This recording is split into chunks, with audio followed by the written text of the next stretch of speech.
All right, I'm Lieutenant Aaron Moses, AARON MOSES with the Wichita Police Department, here to provide an update on the ongoing incident here in the 5100 block of East Kellogg Drive. At 7:06 this morning, Wichita police officers responded to a report of a suspicious device at a business in the 5100 block of East Kellogg Drive. Officers arrived and located the suspicious device, and at that point, a perimeter was established. The area was shut down out of an abundance of caution. Our EOD team has responded and is currently evaluating the situation. And this area will remain shut down until that evaluation is complete and we can determine that everything is safe for the public to resume their normal activities.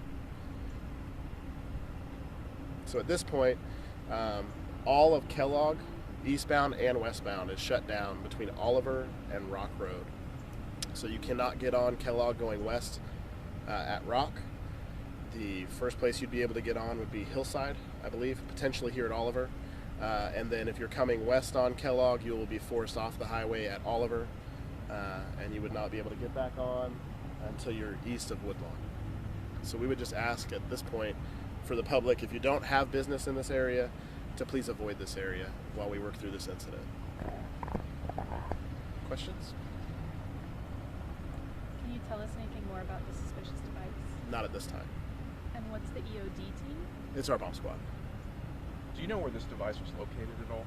It's at a business in the 5100 block. How long do you anticipate the investigation will take? I can't give you an estimate. Was it at the Trust Women Clinic? We're not going to release the name of the location where it's at.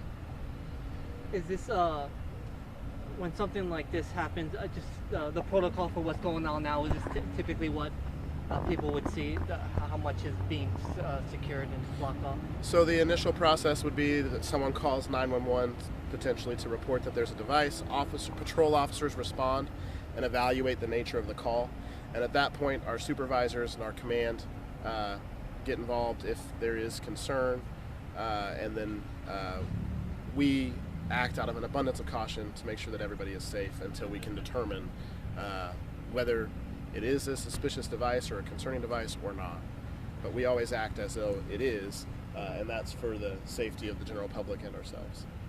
How much of the area did you evacuate? I know you evacuated some of the businesses here, some of the houses back So there. the businesses along Kellogg Drive were all contacted, and then residents in the area were contacted and advised to either shelter in place or voluntarily evacuate.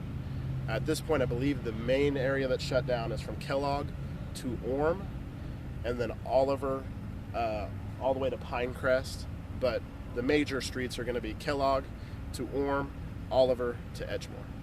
Do you know approximately how many people were affected by that shelter-in-place order? I don't. How did you contact them? By going door to door. Any other questions? Do you know when we'll hear another update? We will make sure that we communicate if we're going to do another briefing. When that is, we'll do that on social media so that you guys are aware of it. And, I don't have a scheduled briefing at this point. And can you explain again why the highway needs to be shut down?